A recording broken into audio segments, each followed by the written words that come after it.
The reason they like reading my stuff is that I've always got real life examples to prove what I'm saying. There's a lot of good people that listen to this podcast. Other than God and my family, deer hunting would be next in line on my list of priorities. From the bottom of our hearts, it's just fantastic and awesome to have the support that you guys are getting. People ask me about expandable broadheads and love swings. Chasing Giants with Don Higgins and Terry Peer. Brought to you by OIO Camo, nature's most lethal camouflage. Follow along as Don and Terry discuss the techniques, strategies, and dedication needed to harvest one of God's most amazing creations, world-class whitetails. Well, welcome everyone to the Chasing Giants podcast, episode 199, brought to you by OIO Gear. Don, this episode's going to air on December 10th. Almost that magic 200 episode mark, but end of December's creeping up on us, Christmas creeping up on us, and consulting season is well underway for you and Wes. Yeah, it is. I did 2 this week, getting ready to do another one tomorrow.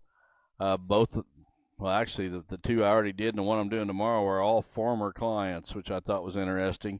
I went through my list yesterday, and fully 1/3, actually it's a little more than 1/3 of my clients this year are repeat clients from past years. And yeah, that's interesting you say that. I think I don't take near as many jobs as you guys do. I think probably right at 1/3 of my clients are repeat customers asking me to do second farms for them. Well, that's a good sign. That means they must be happy with what happened the first time. Yeah. If they're having us back. So I'd love to see that, and actually love to see the people too, because you get to meet them on the first trip, and then a lot of times they build into friendships, and you see them at deer shows and various places, and then to go back to their property again.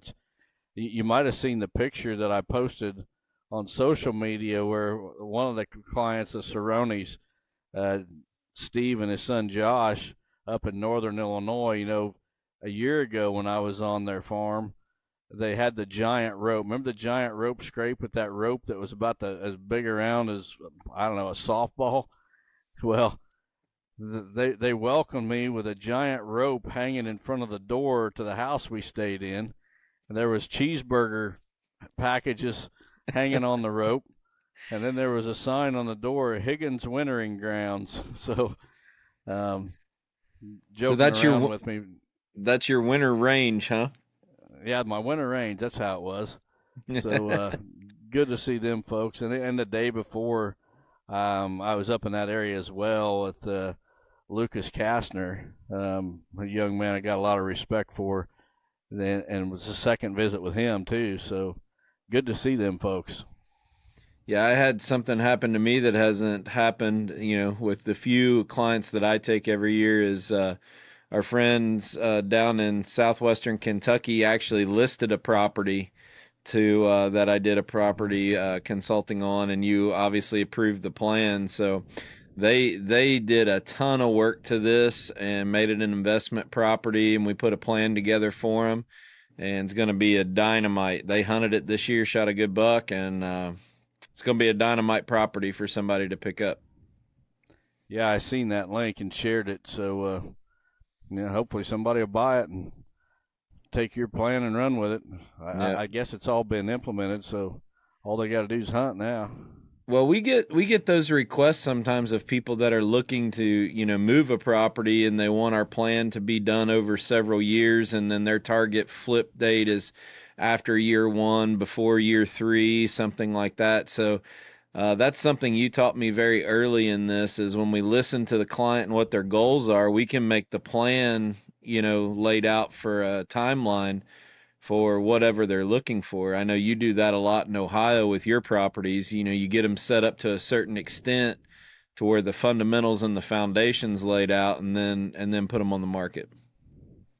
Yeah, and a lot of times we get to hunt them for a year. So I know the one we sold a year ago, we actually had a couple 360 blinds on it, and we moved one of the blinds after we hunted it for a season. Not that far. We only moved it about 30 yards, but we moved it to the other side of a long, narrow food plot.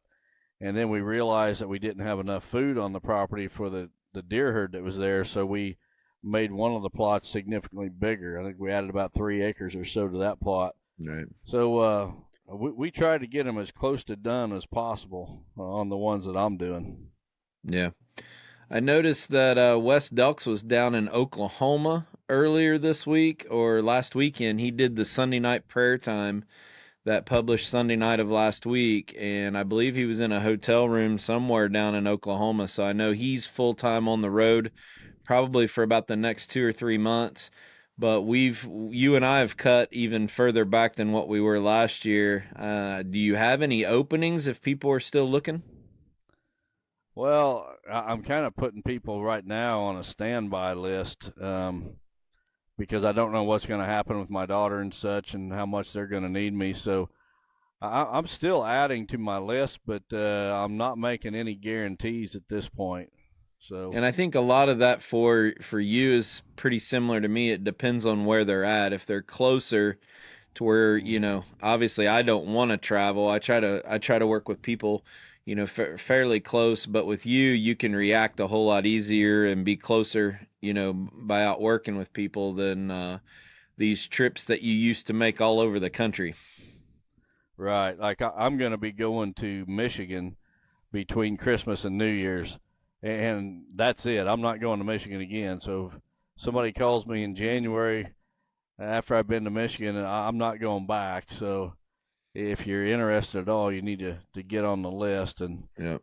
And I know Wes is filling up, but can work you in.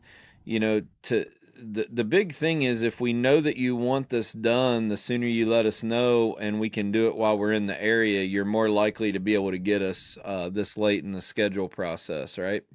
right. And I Yep. talked to Bobby Worthington today too, and he's got some openings where he could work a few more in. So Okay. All right, so yeah. reach out, visit Higgins Outdoors website. There's a page with kind of all of our contact information, how the plans work, and gives you more details about it if you want that. This episode today is going to be probably a little bit different. The first segment of this, since we have so many people that listen on audio platforms, we're actually going to take a few minutes and read through our public appearance or speaking engagement list because that's starting to fill out a little bit between the first of the year and April. We still have potentially some things popping up, and we'll adjust as they come. But we're going to take the first part of this podcast and let Don read through that. We'll put a slide up on the screen with that schedule. It's going to be on the Real World Wildlife Products website. I think you're going to have it on Higgins Outdoors website. So if you want to be a little bit respectful of the time and go visit those websites, you can kind of fast forward through this if you want. But for those who get a pen and paper, and you'll be able to tell if we're going to be in your area for one of these engagements. Then we're going to take an Ossia break and then come back. You had an experience that you've never had this happen before with a phone call that you got this week, and I think it's too good to pass up. So we're going to spend some time with that before we listen to or answer some questions. So let's put the public appearance schedule up on the screen for you and take some time to go through it. Again, if you want to skip through this part, go to the Real World Wildlife website or Don Higgins's personal website, Higgins Outdoors, and you'll be able to see the same schedule. Yeah, so we're going to start, or I'm going to start January 5th in Fredericksburg, Ohio. Speaking there at Fredericksburg Outdoors. And if you want more information on that one on January 5th in Fredericksburg, the phone number to call is 330-231-8204. And then January 15th, Terry is speaking at the Area Men's Fellowship Banquet in Dry Ridge, Kentucky at his home church. For information on that one, 859-428-1661. January 20th, I'm going to be in Florida, of all places. I bet Robin goes on that trip. She is going on that trip, actually. So If it's going to be in Lake Butler, Florida, the Real World Dealer down there. If you're interested in details for that one, 386-496-2266. February 2nd, I'm going to be in Hopkinton, Iowa. A couple of Real World Dealers are going together and going to have an event there. For questions about that one, 563-608-1579. February 9th and 10th, Real World distributor Extreme Custom Food Plots is having a whitetail summit. I'm going to be there, and I believe Dr. Bronson Strickland's going to be there. I'm not sure who else. This is going to be held at Wisconsin Dells. There's some kind of resort thing there at Wisconsin Dells where this is going to be held. But for details on that one, 920-255-6388. Then February 15th, 16th, and 17th, both Terry and I are going to be at the Midwest Sportsman Classic in Shipshewana, Indiana.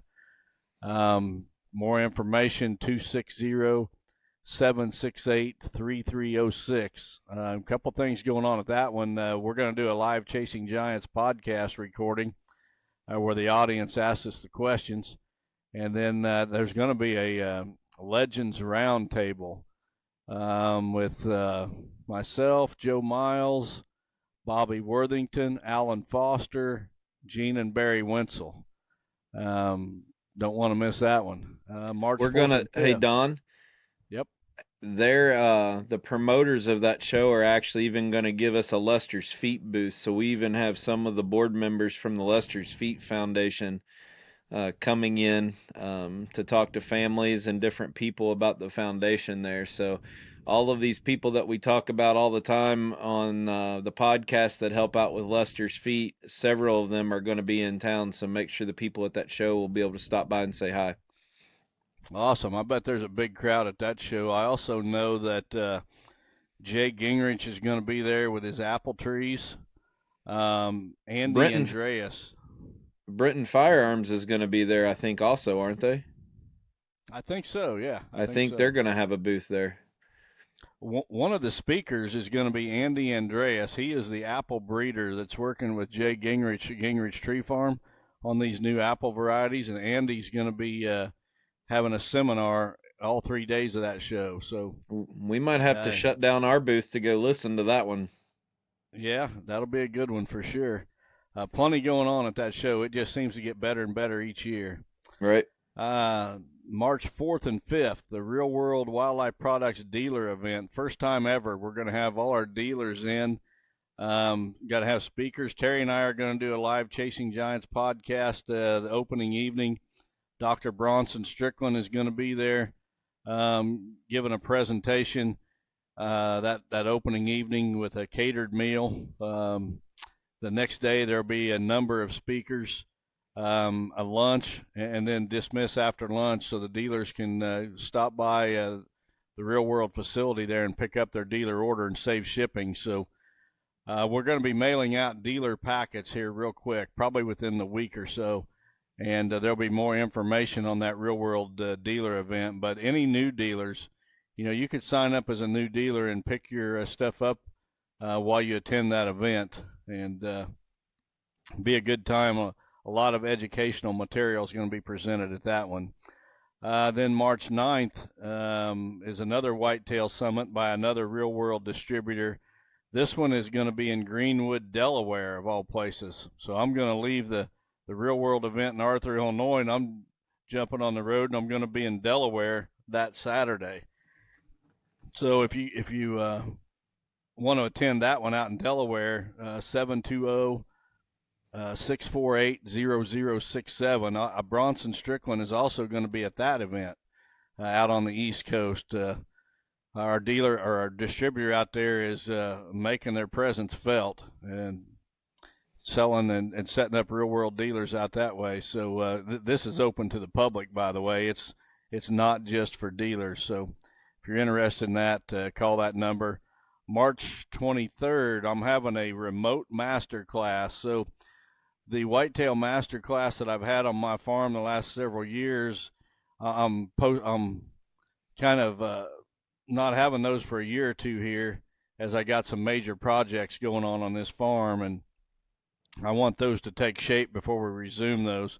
But I am holding a couple of remote events on properties that I've done for consulting clients in the past. And the first one of those is March 23rd in Spencerville, Indiana, which is up by Fort Wayne. If you are interested in that, just email me, don@higginsoutdoors.com, and I can get you signed up for it. April 6th is the other one. It's in New Richmond, Wisconsin. Again, just contact me, email don@higginsoutdoors.com. The cost for those two remote classes, they include a property tour, catered lunch. The whole deal is $950 per person. So we require a $250 deposit per person. The balance can be paid that day at the event. So Yeah. anyway, we got a full winter of activities there, Terry. Yeah, I'll add that March 23rd Indiana Masterclass, we're exploring the ability to do possibly a live podcast the night before for people, but we don't know that for sure. So please don't take that as we're doing it, but we are exploring it. I am available that weekend, but we have to work out the logistics and facility and everything. So not sure it's possible, but we'll let you know as soon as we know. But I will not be at the Wisconsin class. I want to add that folks do all these different events that I give you phone numbers for. Do not call me or text me or email me about them. I am nothing more than the speaker. I have nothing to do with setting up the times. I cannot answer your questions. Call the numbers that I listed, and they will answer your questions. I get so many of them that I just can't answer. The other thing I'll say is, as each of these dates get closer, we won't go down the entire list, but we will go through the ones that are coming up, and we'll give more details and talk about them in more detail. But that's the list for right now, and it's a pretty full list, pretty full winter of traveling around the country. Yeah, for you not wanting to be gone, you're going to be gone a lot. I'm going to go ahead and make a couple announcements. Next week is going to be episode 200, and we thought that there might be a chance that we could get our schedules to align for a 200th episode, do something special. We didn't know what, but of course our schedules don't align, so we're going to be back doing the normal podcast. So we hope that we can do something together very soon, but it's not going to be next week for 200. We are going to take the week of Christmas off. The way the calendar is falling and our travel schedule, I think both of us need a break, but it's going to be really hard for where I'm going to be out of the country. We're taking a trip out of the country for Christmas. So it's actually a graduation present for my daughter graduating from college and my son from high school. So we won't be able to necessarily be able to record very easily, so we're going to take the week of Christmas off, and we've never done that before. We've been every week since we started, haven't we? We have been, and I want to throw a little note out there in regards to Christmas and the episode 200.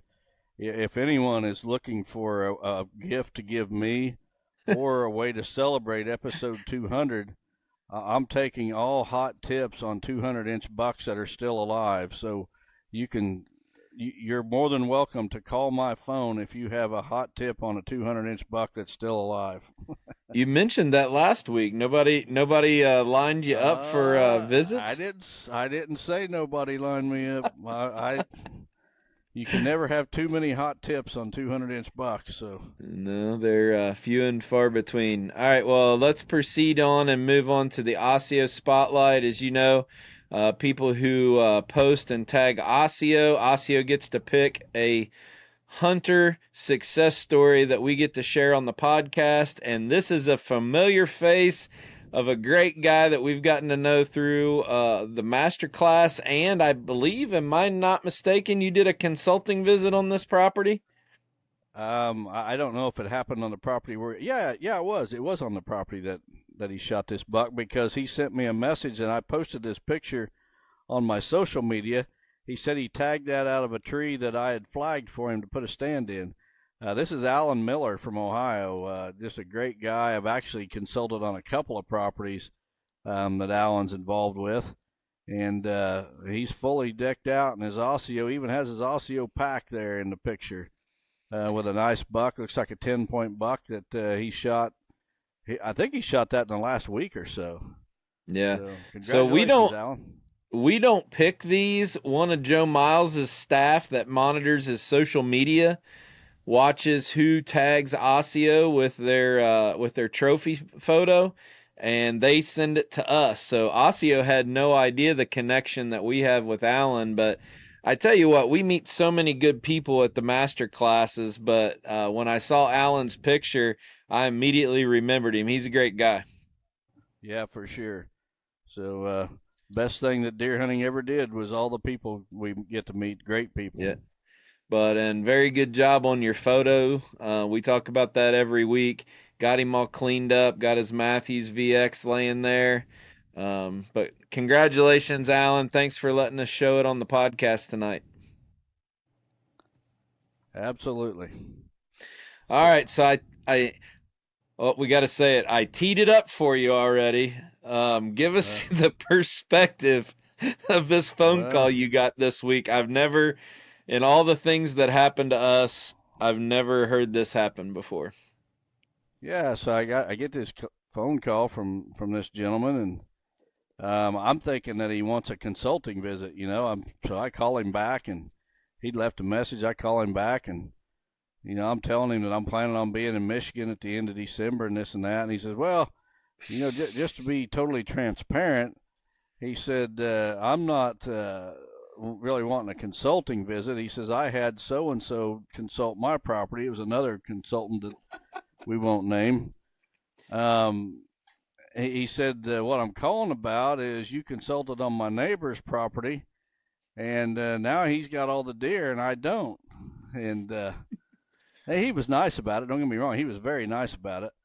Well, the client, I remembered the client after he told me his name and jogged my memory. I remembered the client. I remembered the property. And this client owned about 160 acres, and there was probably 5 or 6 different properties that touched his 160. And I don't know which one of those properties was this guy that was calling me, but one of those.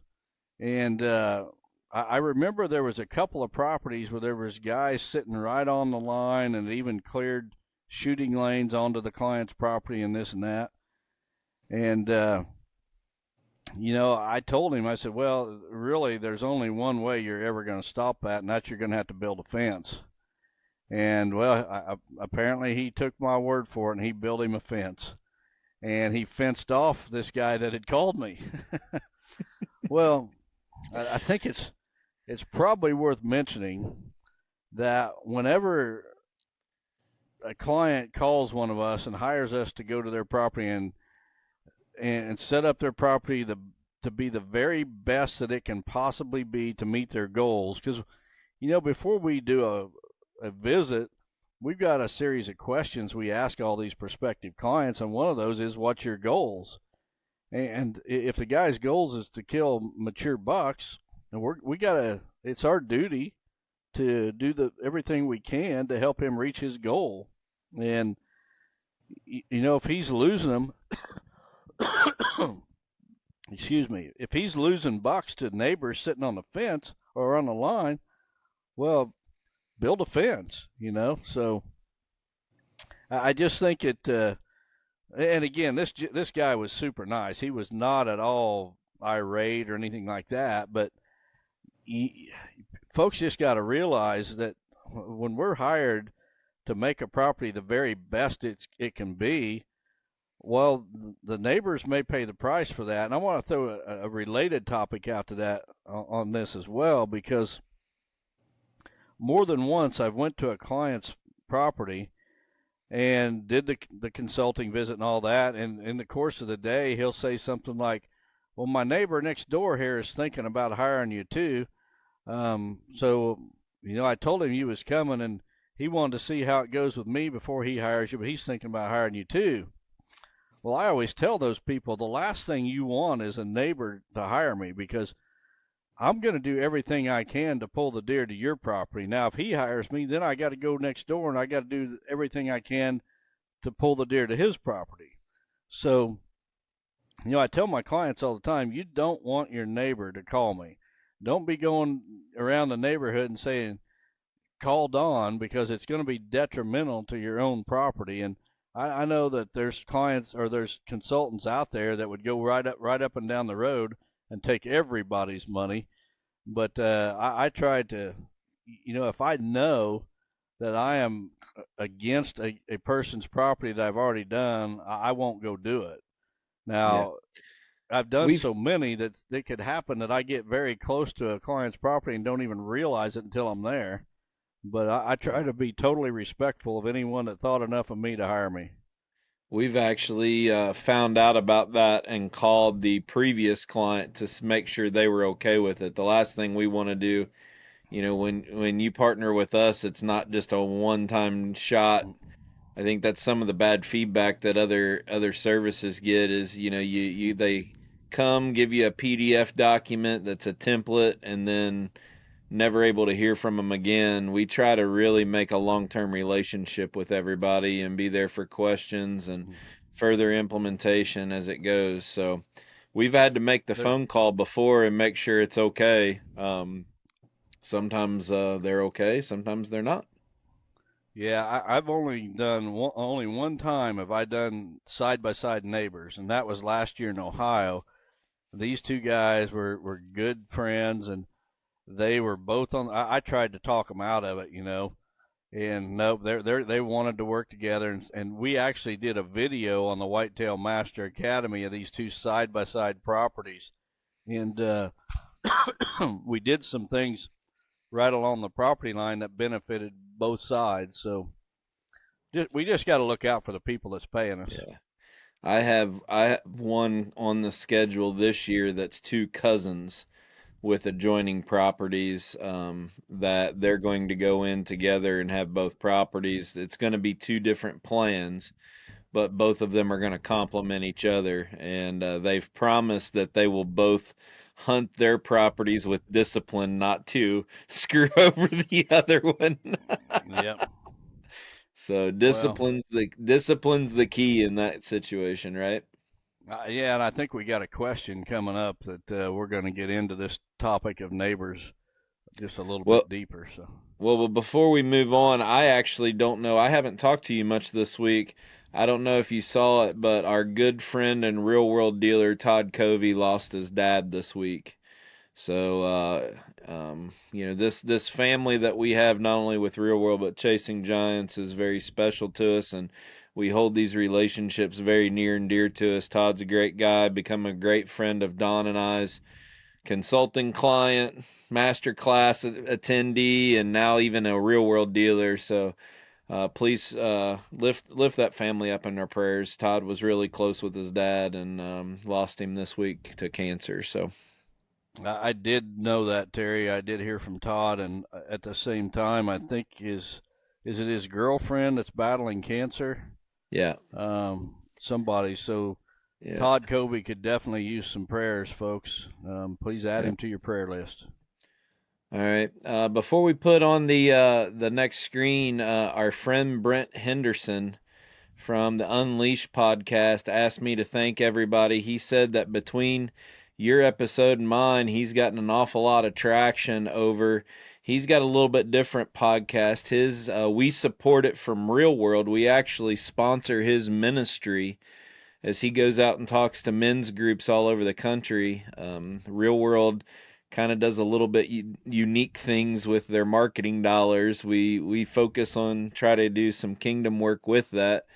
And Brent's one of our outreach partners, and he said that between your episode and my episode that aired last week, he's gotten a lot of crossover from the Chasing Giants family, so he appreciated that.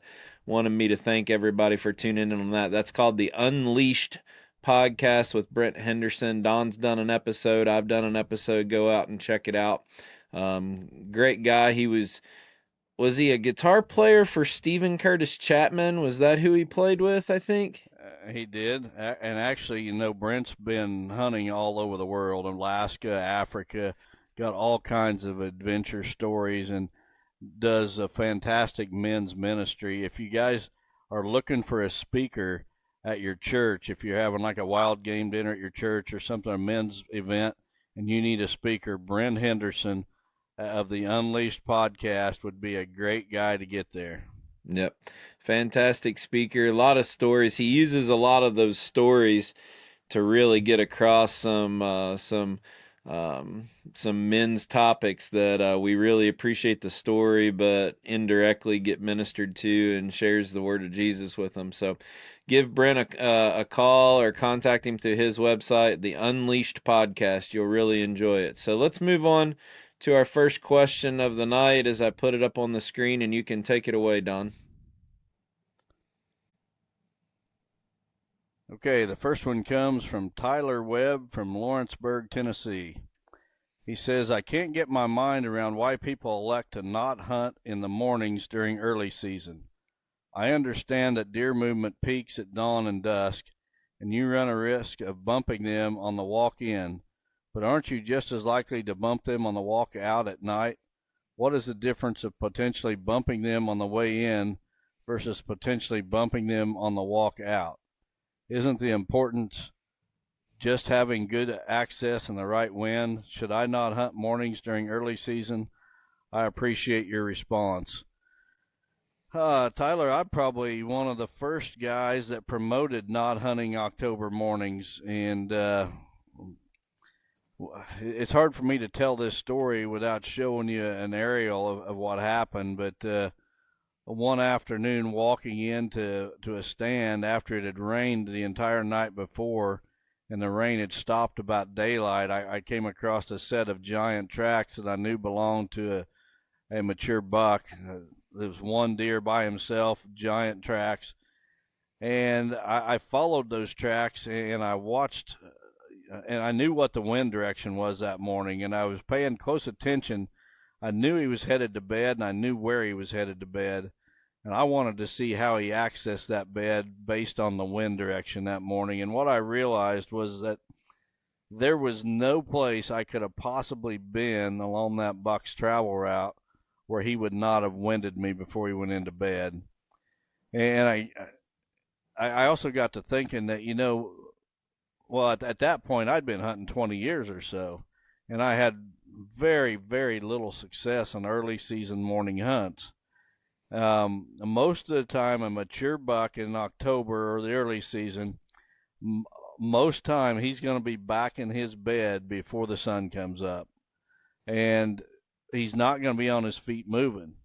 If he does come in to bed after daylight, more than likely he's going to be scent checking where he's coming into bed and be able to detect a hunter there. Your odds are just so low of catching a mature buck. If you're just hunting deer, yeah, that's a totally different story. Go every chance you get. And I think that's what a lot of people miss. When you hunt mature bucks and that's all you're going to shoot, and you want to be good at it, you got to play by a different set of rules. And I think that's what holds a lot of people back. They try to reason it out, just like this person did with their question, that, I could bump a deer leaving my stand in the evening just as well as I can bump one going in the morning. Well, you're missing the whole point. The whole point is a mature buck is not very likely to even be on his feet in the morning. He's most likely to be bedded before the sun ever comes up. And in the evening, it's kind of the same way, but the difference is in the evening, that buck is stationary. As you come into your stand to hunt your stand, that buck is in his bed and he's stationary. He's not moving like he could be in the morning when you're coming in. It's just a matter of playing the odds. If you want to hunt the morning, go for it. I mean, it's your call, but if you want to increase your odds, wait till the evening hunt. The exception to that is the last week or so of October on cold fronts. The cold fronts will have them moving on mornings more than they would otherwise. Yeah. All right. Good question. Let you get a sip of water there to get that cough out of the way, and I'll put the second question up.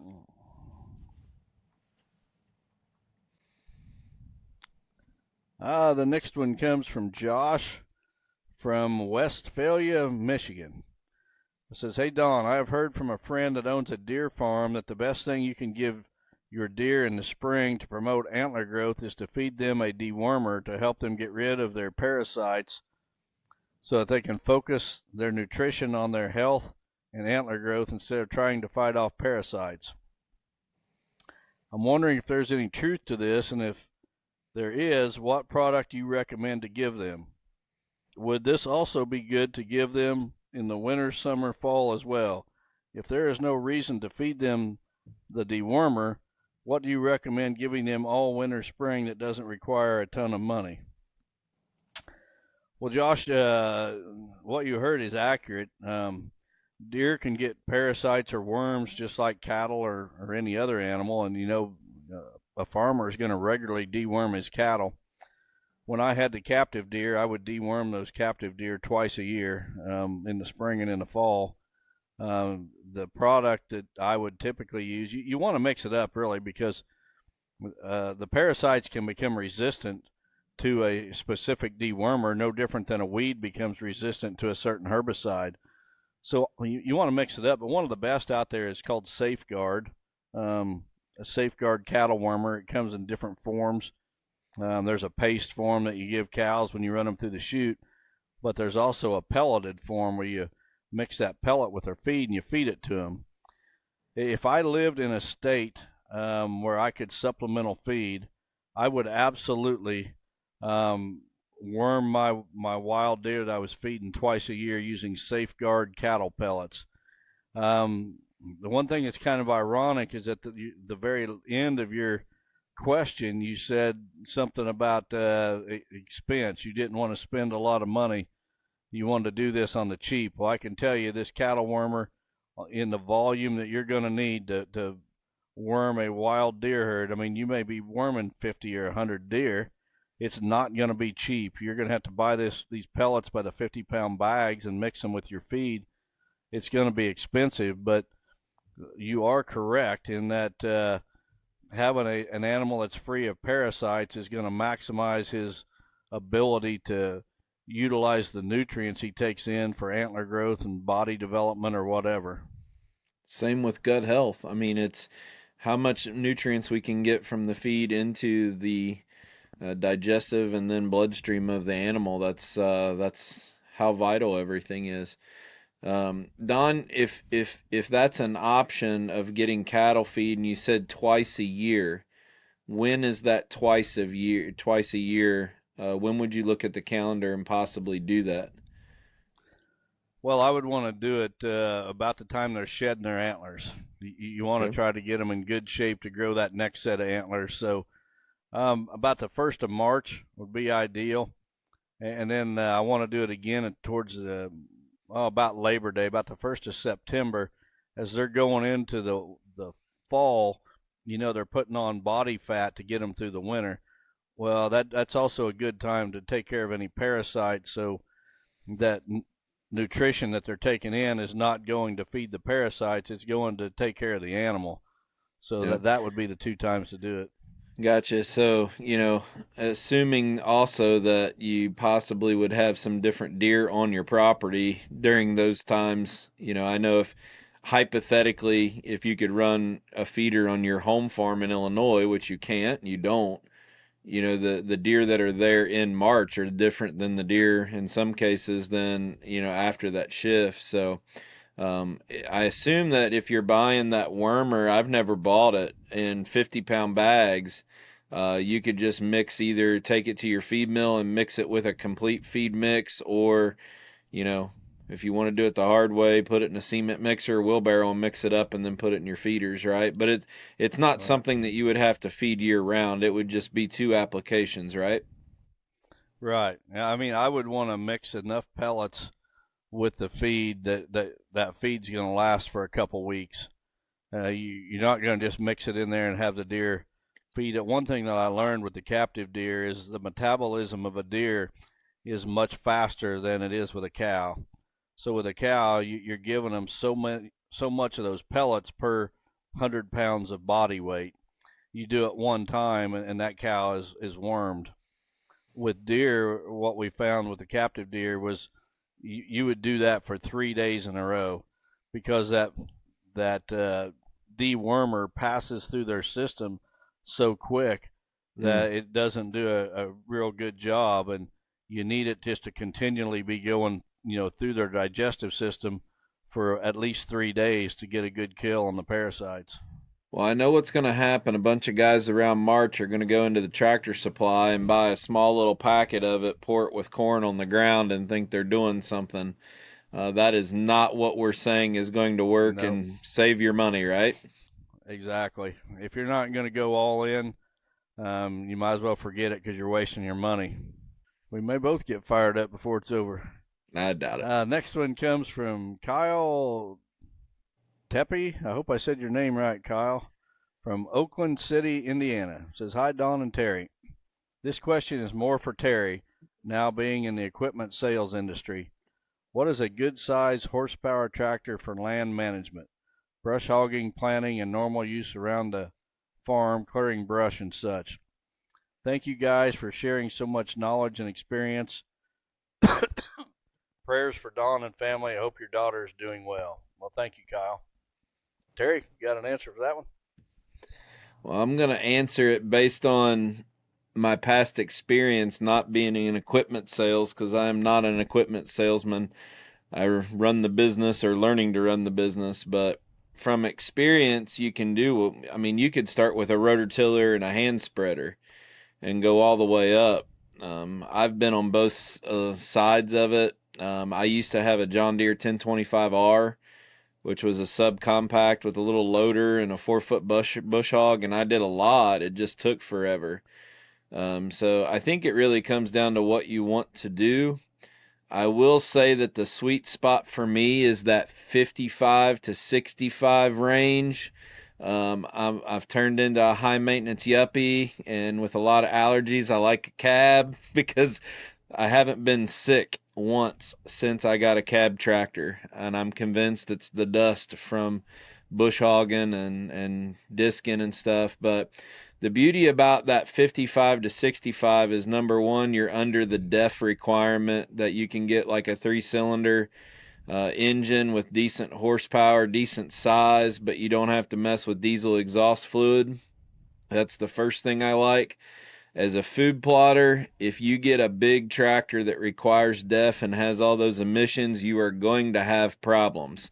I've talked to these mechanics that work for us, and not using a tractor very often that has all these emissions is probably the worst thing. You need to run those tractors. So I like being underneath the DEF. The thing I do like about it too is your loader on like a 65 horse tractor is big enough you can pick up a pallet of feed or mineral and move it around safely. It can handle a no-till drill. It can handle a big brush hog. It can handle plows if you're working ground. Those no-till drills are pretty heavy. So, having it, I know one of the other things that you talked about with me is being portable. And once you get up over that 65 mark, you're on a gooseneck trailer. A 55, 60 horse tractor can be pulled on like a heavy equipment bumper pull trailer really easy. So you're a whole lot more mobile if that's a need for you. But it's like anything else. Get as much as you can afford, and you're going to wish you had bigger once you have it. Yeah, I was curious what you was going to say on that question. I was going to answer it that you want at least a 50 horse tractor. Mm-hmm. If you could possibly afford it. You just do so much more with it. And, being a dealer for the G Series drills, I get calls all the time. I just had one this week. A guy had a 25 horse tractor. He wanted a 3-foot Genesis drill or G Series drill, and it just won't handle it. Those drills are heavy. 25 horse tractor is really not much of more than a lawnmower. Yeah.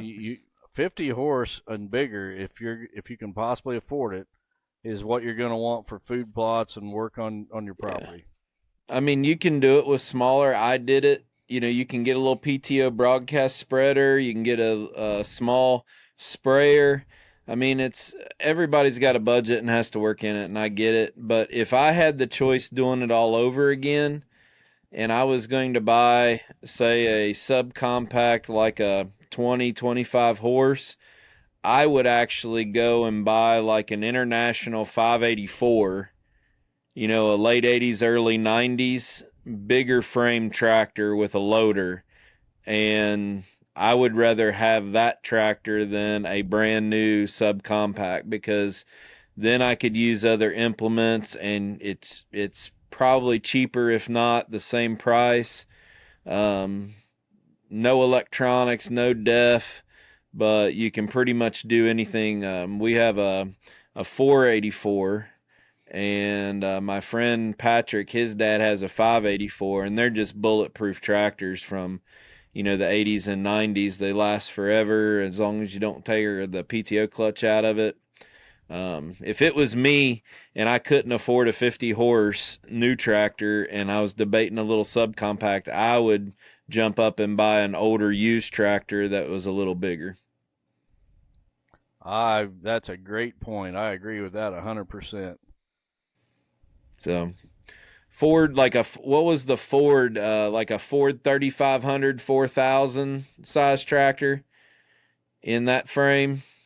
Because those tractors were probably only like 35, 40 horse back then, but they would pull and operate and they were so heavy they'd be like a 50, 60, or 65 horse today. It's just the body of the tractor was so much heavier back then. They were different pieces of equipment for sure. Yep. But get underneath the level that you require government juice, underneath of that blue cap. I can tell you, you do not want to mess with that unless you're using the tractor every day. Good advice. Saving the environment, Don. What do you think? Well, I'll tell you what. I've had some travels this week, and had to travel up Interstate 39 through northern part of Illinois, and I see all these stinking windmills. And you know what them and I'm starting to see more and more of these solar fields too. You know what that crap is? That stuff is nothing but a government money laundering scheme. All that is, every one of them is doing nothing for the environment whatsoever. They're nothing but money laundering schemes for crooked politicians. That's all it is. Some way to get kickbacks from lobbyist money somewhere along the line. And shame on the people that put that garbage on their property. You buy into the government. That just tells me that you're for sale. You can be bought. You got no morals. You let these crooked politicians come in and make money on your property, and it's all taxpayer money, every bit of it. You take one of them stinking windmills, Terry. If that thing ran for 100 years, totally maintenance free, it would never produce enough power to pay for itself. Think of all the energy that was used to manufacture that thing, to mine the iron ore, the electronics that are in there, the copper, the tons and tons of concrete that's in the ground to keep that thing from falling over. Mining, that gravel and the concrete, trucking that out to the site, all that. That thing could run for 100 stinking years, and it's never going to pay for itself. It's nothing but an ecological disaster, totally the opposite of what it's supposed to do. That thing ain't saving the environment whatsoever. It's nothing but a bunch of crooked politicians funneling money under the table for something that's not efficient at all. And these people put them things on their land. They ought to be totally ashamed of themselves. Is this a good time to tell all your listeners that you bought a Prius? I wouldn't buy no stinking Prius. And them stupid battery. What about them battery-operated cars? There is more energy used to produce that lithium battery in a stinking car that a regular automobile is going to use in 8 years. I just seen that figure today. 8 years. And that stinking lithium battery, I mean, why is it okay to mine lithium, but it's not okay to mine coal? Can you tell me that? I'll tell you why, because it's all government money laundering by crooked politicians. That's all it is. Same way with them stupid solar panels. I mean, they're taking, and here's the thing that gets me about the solar panels is they go out and they put this stuff on good farmland, these solar fields. And the farmers complain about they're losing farm ground. We're losing farm ground every year. Well, who's selling them this farm ground to put these solar fields on? My good buddy Todd Ewing, he was approached and they wanted to buy 600 acres from Todd at a ridiculous rate. He could have sold them 600 acres and he could have retired in wealth for the rest of his life. But he had enough sense that he wasn't going to do it. He wasn't going to take that dirty, crooked money that's really taxpayer money is what it is, and allow his property to become an ecological disaster. But how many people do it? You look across the country, you can't drive anywhere. You ain't seeing a stinking solar field or a windmill somewhere. Sellouts, that's what they are. Garbage. Interesting perspective, Don. Good job. Well, thanks for teeing me up there, Terry. All right, let's move on. Barry Holt, Gap, Pennsylvania, says, this is a question for both Don and Terry. What is more frustrating for you? Having a neighbor shoot a buck you have on your target list or a buck you wanted to see grow for 2 or 3 more years? This season we had a 10-point on our farm that we all elected to pass and let grow. Several hunters had an opportunity and chose not to shoot. Our neighbor agreed to let this deer pass 1 more year. Second week into the rifle season, our neighbor saw it and could not help himself and shot it. This was rather frustrating as we had his word he would not shoot it, and we put in a lot of work to keep it alive. Barry, you know how many times I've heard that story? I hear that story multiple times a year from my clients that they're sending me pictures of their buck. I'm going to let this one go this year. And then, a month later, the neighbor who agreed not to shoot it shot it. And we passed it on video. And here he is on video. A week later, the neighbor who said he wouldn't shoot it shoots it. When it comes to managing for big deer, I'm telling you what, it's so competitive that you can't trust your neighbor. You're in it for yourself. And, I don't know what's more frustrating, losing one that's growed up and he's big enough that he's on your target list or an up-and-comer.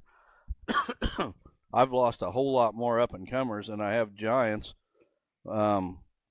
I guess it's both frustrating, but at the same time, if the person did it legal and fair and square, it's their call.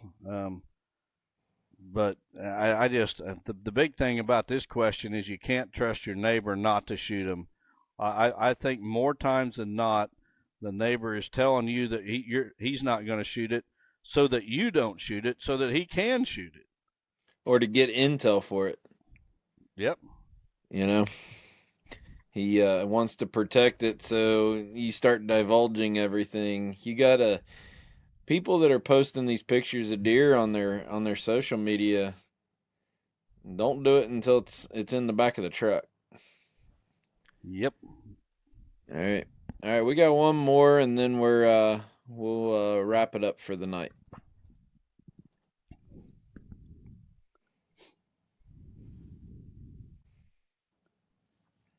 All right, this one comes from Jesse Fromm from New Berlin, Illinois. It says, Don and Terry, I have watched a lot of the Whitetail Master Academy land design videos, and I'm excited to hear that you will be doing more this year. I noticed that you use the Miscanthus as a screen most of the time, but if the switchgrass stands 7 to 8 feet tall, why add Miscanthus outside of the switchgrass or food plot? I could understand if it was to be used to try to block a neighboring tree stand from looking over your field, but if it's flat ground near the road or access path, why not just use the switchgrass itself as a screen, as you shouldn't be able to see a deer in 7 to 8 feet of switchgrass. Switchgrass would be cheaper and much easier to plant for most folks with little to no equipment. Looking forward to making some improvements to my deer woods following what I have learned from the Whitetail Master Academy. Well, Jesse, there is no screen like Miscanthus. Miscanthus has got stalks like bamboo. It's going to stand in the ice and the wet snow and the wind or whatever. Way better than switchgrass. It's also going to be on average, 4 to 6 feet taller than switchgrass. It's just a lot better product. So what I like to do actually is use both. I'll prepare a strip where I want my screen about 8 foot to 10 foot wide.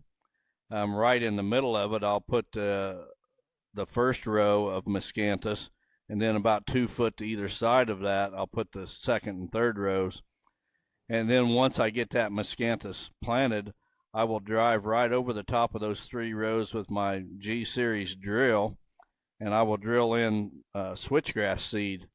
And so you get that switchgrass coming up with the Miscanthus, and that gives you a really heavy cover down low for the first 6 to 8 feet where that switchgrass is with it. But you've also got them taller stalks of Miscanthus that helps hold that switchgrass up, and just makes a fantastic screen and about 8 to 10 foot wide. So I like to use both. Miscanthus is definitely superior, though. It takes a little bit to plant, but just a couple days ago, I was on a property that I was consulting on, and this landowner had planted real world switchgrass 7 years ago. And he said, when I bought that seed and did that, my neighbor thought I was absolutely nuts spending that much money for switchgrass seed. But he said, I planted it one time, and now I got this switchgrass basically forever. And it's not like, you got a big expense. And the reason I bring this up is you was talking about the expense and how much harder it is to plant Miscanthus. Well, it's a one-time investment. You do it once, and you got the best screen you could possibly have for decades. So, why would you want to go a cheaper, easier route? I want to go the best route, and the best route, in my opinion, is to use a combination of both. I got a different answer if you want to hear it. Oh, we want to hear it. I walk around, you have some of the best switchgrass I've ever seen.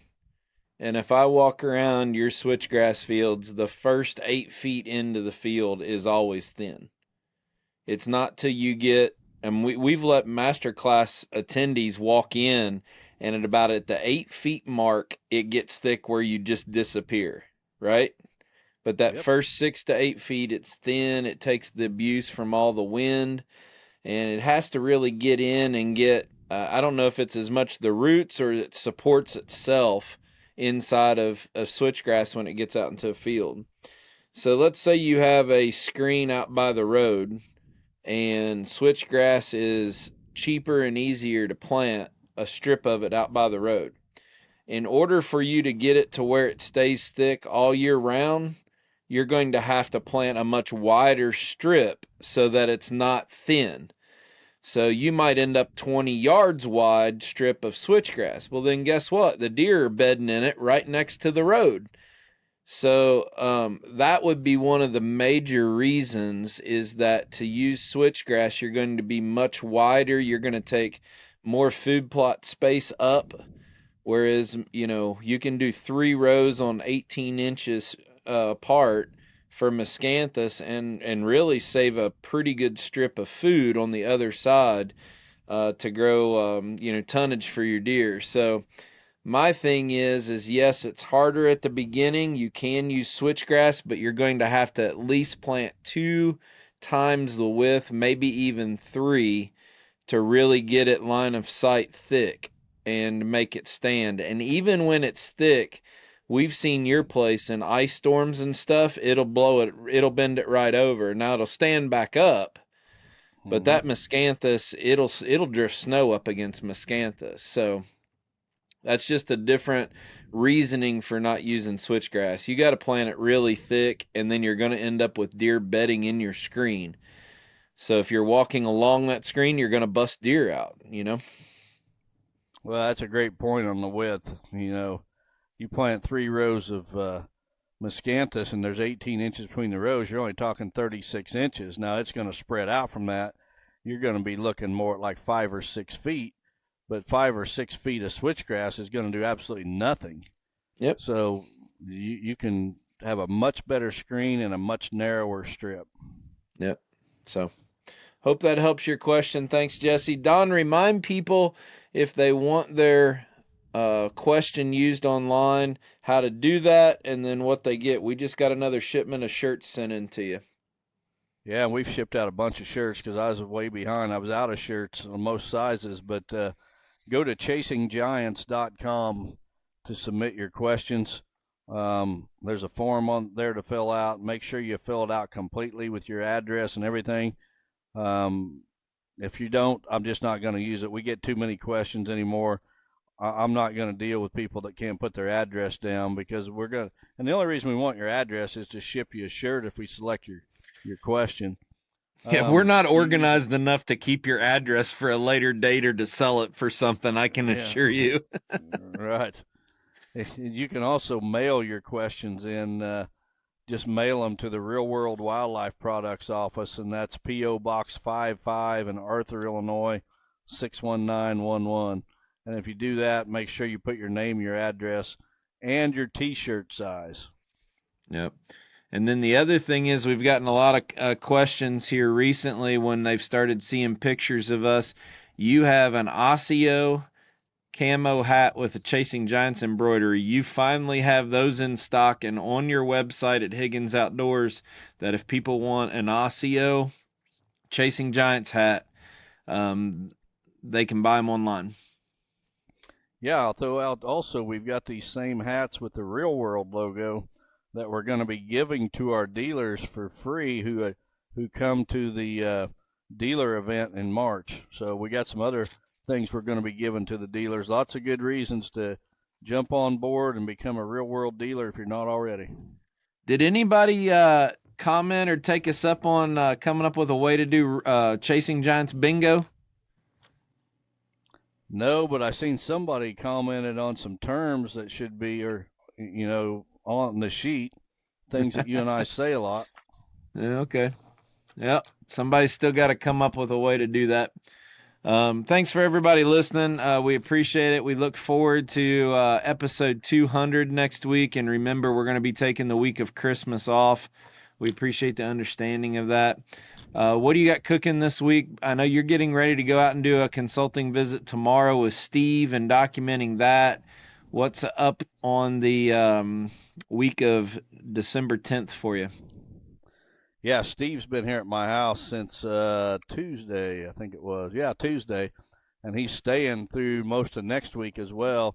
All these consulting visits, he's been video documenting them for the Whitetail Master Academy property design videos. We got another one tomorrow, and then we got one Tuesday and Wednesday that we're going to do, and then Steve's going to head home after that. Got my daughter coming, I think, later in the week for a visit. So, yeah, plenty going on. All right, that sounds good. We appreciate everybody, and keep those who are hurting right now or sick in your prayers. Holiday season's always hard, especially when you lose a loved one. So appreciate the prayers and support for all the people in the family. Something popped in my head. Tinley Ward, if you guys remember how the Lester's Feet Foundation started, the two little Ward sisters that had leukemia. Tinley had surgery yesterday. It would have been Thursday, December 7th. She got home today. So the surgery is to try to cut down on the amount of seizures that she's having. So heartbreaking. If you want to follow that, go to Ward Warriors on social media. You can follow them and keep updates on the little girls as they're still trying to recover and come back from that sick illness that they had when they were little. So we appreciate the support of them. Yeah, definitely keep those girls in your prayers. And folks, just say no to solar and wind power. God bless. Have a great week. Maybe we can be sponsored by Tesla.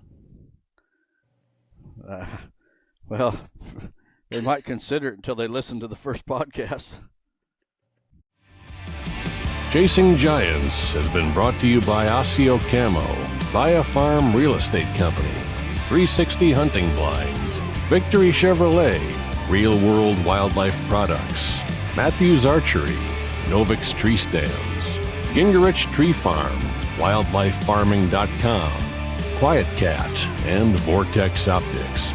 Thanks for listening, and tune in next week for another episode of Chasing Giants.